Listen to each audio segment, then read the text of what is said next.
15 अगस्त का सोनिया गांधी राहुल गांधी का वो वाला वीडियो तो आपने देख ही लिया होगा, जब वंदे मातरम चल रहा और ये लोग बीच बीच में बात कर रहे थे, किसी को स्टॉप करने के लिए बोल रहे थे। तो कोई बोल रहा था कि हम तो चेयर लाने को बोल रहे थे, लेकिन चाहे आप वंदे मातरम को रोकने की बात कर रहे थे, चाहे आप चेयर बुला रहे थे, रूल ये है कि यदि राष्ट्रगान और राष्ट्रगीत हो रहा है तो आपको स्थिर खड़े रहना है जब तक कि वो चलेगा।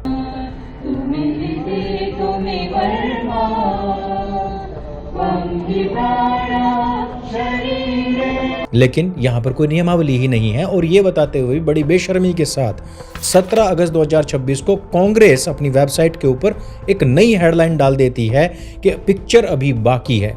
राहुल गांधी की इलेक्शन कमीशन को एक और चेतावनी, वोट चोरी। अब इधर तो सारे के सारे चमचे राहुल गांधी सोनिया गांधी की ग्रांड मस्ती बचाने में लगे हुए थे, दूसरी तरफ अब वोट चोरी का एक बार फिर से मामला उछाल दिया गया है। और ये होना भी चाहिए, विपक्ष है उसको सवाल पूछने चाहिए, पूछा जाना चाहिए कि वोट चोरी हो कहां रही है। लेकिन सवाल ये भी बनता है कि उसी वोट चोरी से आप भी 4-5 राज्यों में शासन कर रहे हैं, तो वो वोट चोरी आपके मामले में क्यों नहीं आती है? आपकी बहन ने पहली बार में लोकसभा चुनाव लड़ा और वो जीत जाती है, वोट चोरी वहां पर आपके संज्ञान में क्यों नहीं आती है? हम सभी लोग मानते हैं कि चुनाव आयोग कोई भगवान नहीं है, कोई देवता नहीं है और सरकार भी संदेह के ऊपर नहीं होती है। लेकिन जब कांग्रेस का इतिहास खुद कटघरे में खड़ा होता है तो इतिहास भी पलटकर कांग्रेस से कुछ सवाल पूछता है, क्योंकि इतिहास के पास में चुनावी मौसम के हिसाब से कांग्रेस की तरह बदलने वाली याददाश्त नहीं होती है। आजकल इसी बात को लेकर के सोशल मीडिया पर कुछ पोस्ट भी चल रहे हैं जिन्हें बताया जा रहा है कि 7 बार पूर्ण बहुमत से सरकार बनाने वाली जो कांग्रेस है वो 1993 में वोटर कार्ड आने के बाद से एक भी बार पूर्ण बहुमत से नहीं आई है। ये बात देख करके मुझे थोड़ा सा अचरज हुआ कि वोटर कार्ड आए ही 93 में थे पहली बार, और उससे पहले कांग्रेस लगातार पूर्ण बहुमत की सरकारें बनाती आ रही थी। लेकिन अगर हमें वोट चोरी के मामले में कांग्रेस की आलोचना ही करनी है तो किसी एक पोस्ट के ऊपर डिपेंड होकर के क्यों रहना? आज हमारे पास में उससे ज्यादा एविडेंस हैं, क्योंकि असली रिकॉर्ड कांग्रेस का यदि देखा जाए तो वो ज्यादा विस्फोटक है। तो क्यों ना हम सीक्वेंस वाइज बात करें और सबसे पहले बात करते हैं 1939 की, जब सुभाष चंद्र बोस ने गांधी समर्थित पट्टाभी सीतारामैया को 1580 वोट के मुकाबले 1377 वोट से हरा दिया था। यहां पर गांधी ने कहा कि आप दूसरी बार अध्यक्ष का चुनाव नहीं लड़ सकते, इसलिए मैं आपको मानता ही नहीं हूं। और उन्होंने ये भी कह दिया कि सीतारामैया की हार मेरी हार है।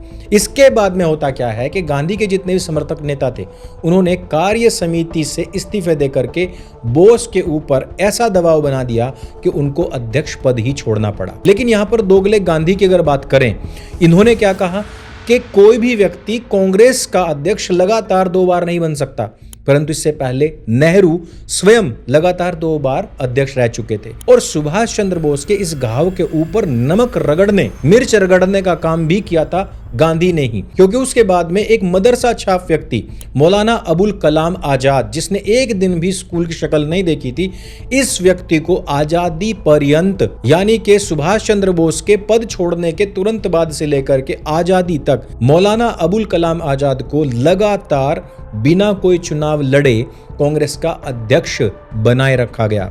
और भारत के आजाद होने के बाद में जब तक मौलाना अबुल कलाम आजाद मर नहीं गया तब तक उसको शिक्षा मंत्री भी बना करके रखा गया। इससे भी बड़ा एक और मैटर आता है। इसके बाद 1946 में जब भारत आजाद होने वाला था, उस समय पर 15 में से 12 प्रांतीय कांग्रेस समितियों ने पटेल को नामित किया था कि ये हमारे अध्यक्ष होने चाहिए। लेकिन उस टाइम पर सभी का ये भी मानना था कि जो कांग्रेस का अध्यक्ष होगा वही प्रधानमंत्री भी बनेगा। ऐसे में एक बार फिर से गांधी हस्तक्षेप करता है और गांधी के हस्तक्षेप के कारण से पटेल पीछे हट जाते हैं और नेहरू को अध्यक्ष बना दिया जाता है। इसको कहा जाता है असली वोट चोरी, जो कि कांग्रेस के खून में सनी पड़ी है। लेकिन ये बात थी मोहनदास करमचंद गांधी की, ये बात थी आजाद भारत से पहले की। नए भारत की कहानी कहां से शुरू होती है? वो भी 1952 से नहीं बल्कि 1946 से ही शुरू हो जाती है।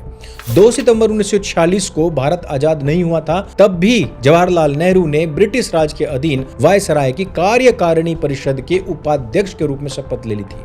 और शपथ उस टाइम पर संविधान की नहीं ली जाती थी, उस समय पर जो शपथ ली जाती थी वो कांग्रेसी हुकूमत की ली जाती थी, रानी विक्टोरिया के नाम से ली जाती थी।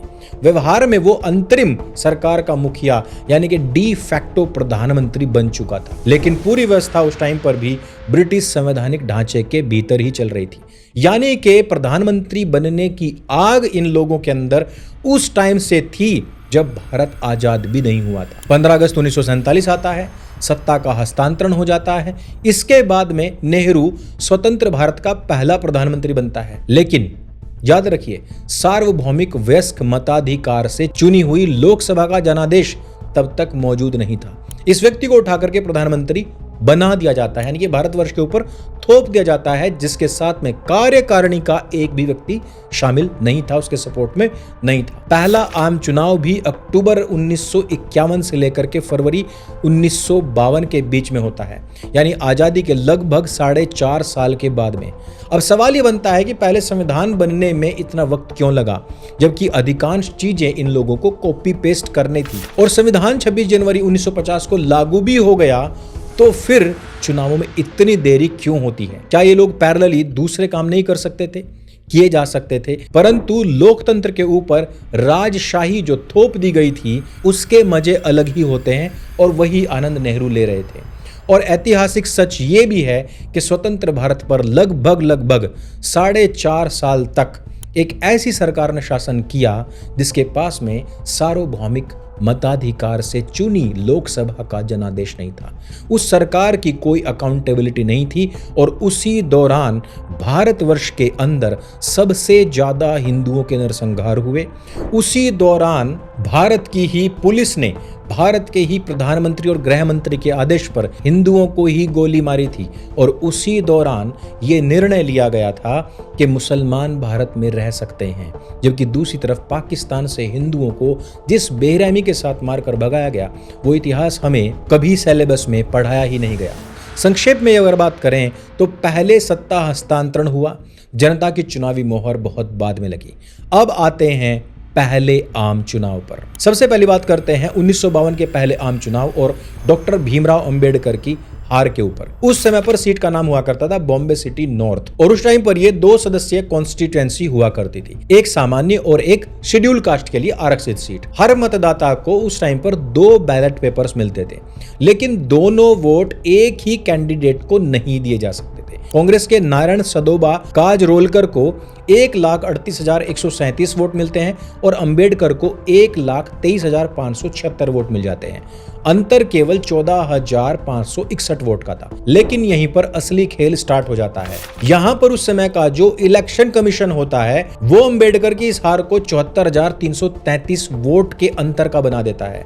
अंबेडकर बाद में कहते हैं कि मैं लगभग 13,000 वोट से हार रहा था, लेकिन बाद में न जाने किस धांधली के चलते बहुत सारे वोट इनवैलिड कर दिए गए और जिनके कारण से कांग्रेस का उम्मीदवार इसका लाभार्थी बन जाता है और मेरी एक छोटी सी हार को भी एक बड़ी हार में बदल दिया जाता है। इसके बाद में एक और इलेक्शन आता है जहां पर अंबेडकर एक दूध वाले से हार जाते हैं और इसके पीछे भी नेहरू का वही ईगो था जिसको वो कभी भी हर्ट नहीं होने देना चाहता था। यानी कि जिस अंबेडकर के ऊपर आज की कांग्रेस सबसे ज्यादा राजनीतिक मालिकाना हक जताती है, उसी अंबेडकर को लोकसभा से बाहर रखने के लिए इनकी पूरी की पूरी पार्टी अपनी मशीनरी खड़ी कर देती है और उनको लोकसभा से बाहर करवा देती है। और नेहरू के टाइम में ये कोई पहला या अंतिम मामला नहीं था। सेंट्रल गवर्नमेंट से लेकर के स्टेट गवर्नमेंट तक हर एक वो बंदा जो नेहरू के करीबी था और वो अगर चुनाव हार रहा होता था तो कांग्रेस की पूरी मशीनरी उसको जिताने में लग जाया करती थी। अब आते हैं उस मामले के ऊपर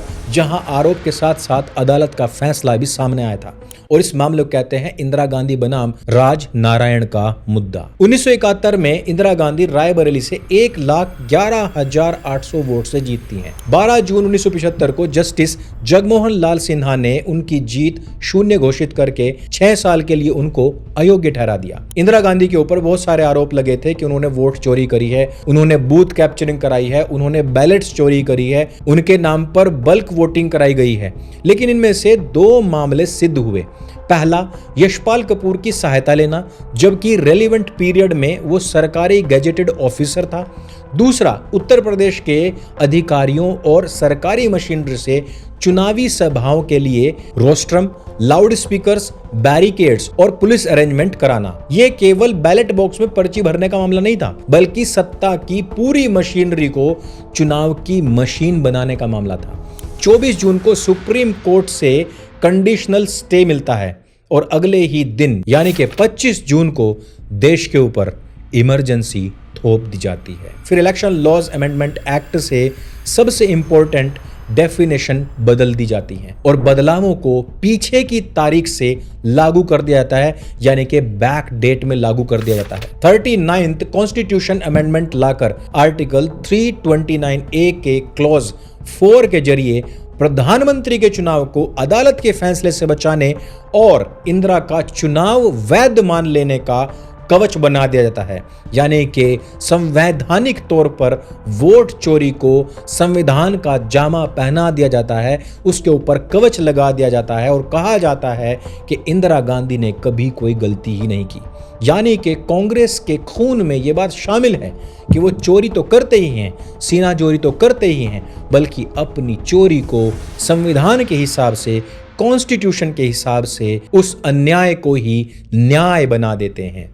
आसान भाषा में कहें तो पहले अदालत ने कुर्सी के ऊपर प्रश्न उठाया, फिर कुर्सी बचाने के लिए नियमों की जमीन ही बदल दी गई। लोकतंत्र में तो नेता कानून के नीचे होता है, यहां इंदिरा गांधी ने, कांग्रेस ने इमरजेंसी लगाकर कानून को नेता की कुर्सी के नीचे बैठा दिया था और इसका परिणाम यह हुआ कि लास्ट लीगल पोजीशन में उनका चुनाव बहाल कर दिया गया। लेकिन यह बात राजनीतिक रिकॉर्ड से कभी मिट नहीं सकती कि पहले हाई कोर्ट ने उसको दोषी पाया था, फिर इमरजेंसी लगाई गई, फिर उसकी सीट बचाने के लिए रेट्रोस्पेक्टिव कानून और कॉन्स्टिट्यूशनल शील्ड आए और इंदिरा गांधी ही नहीं बल्कि पूरी कांग्रेस की लूटी हुई इज्जत बचाने के लिए अपने दामन पर कई सारे थेपले चिपकाए गए। वोट चोरी पर बड़े बड़े भाषण देने से पहले कांग्रेस को अपना यह अध्याय भी अवश्य पढ़ना चाहिए, क्योंकि यहां सिर्फ वोट नहीं, पूरी की पूरी रूल बुक कुर्सी के हिसाब से रीराइट कर दी गई थी।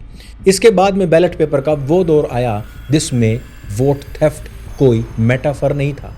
गुंडे बूथ कब जाते थे, पोलिंग एजेंट्स को भगा देते थे, बैलेट पेपर पर मोहरों की बारिश होती थी और बैलेट से ज्यादा चुनावी केंद्रों पर बुलेट्स बरसते थे। पहली वाइडली साइटेड बूथ कैप्चरिंग 1957 में बिहार के बेगूसराय के रचियाही में हुई थी।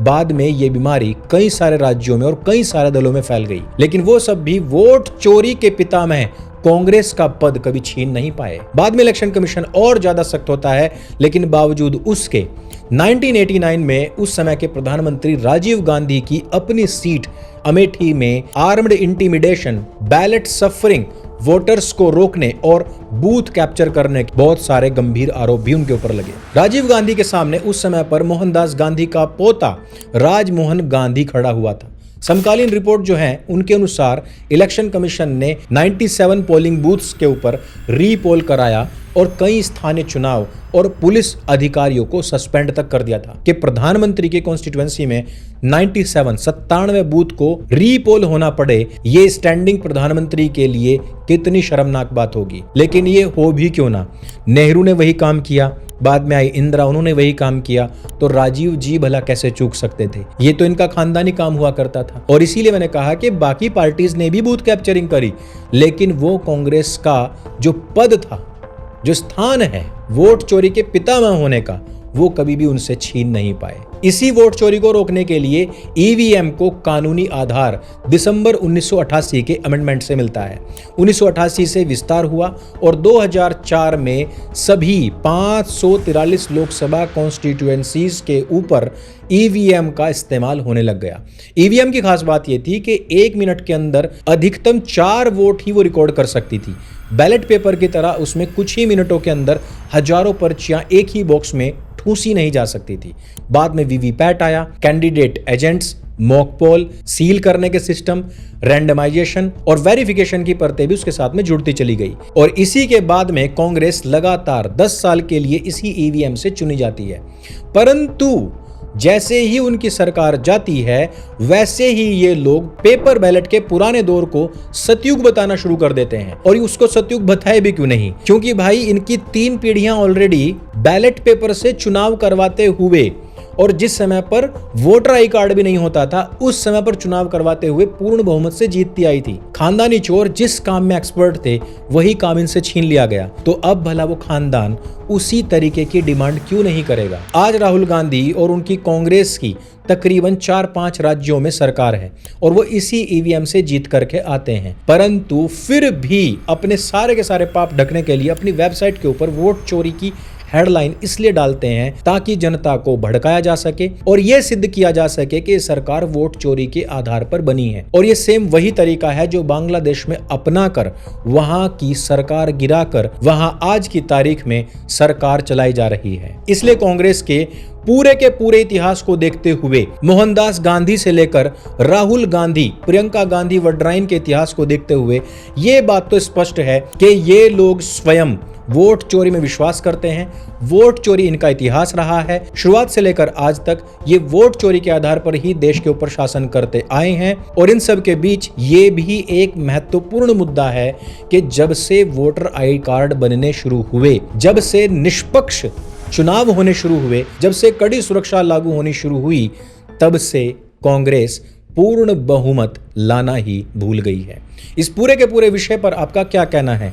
कांग्रेस किस प्रकार से हिंदू विरोध, भारत विरोध के मुद्दों पर मुखर होकर बोलने के बाद में क्यों बार बार वोट चोरी का मुद्दा बीच में ले आती है और क्यों वो वापस से बैलेट की मांग करती है? इसके पीछे आपका क्या विचार है ये भी हमें नीचे कमेंट करके अवश्य बताइएगा।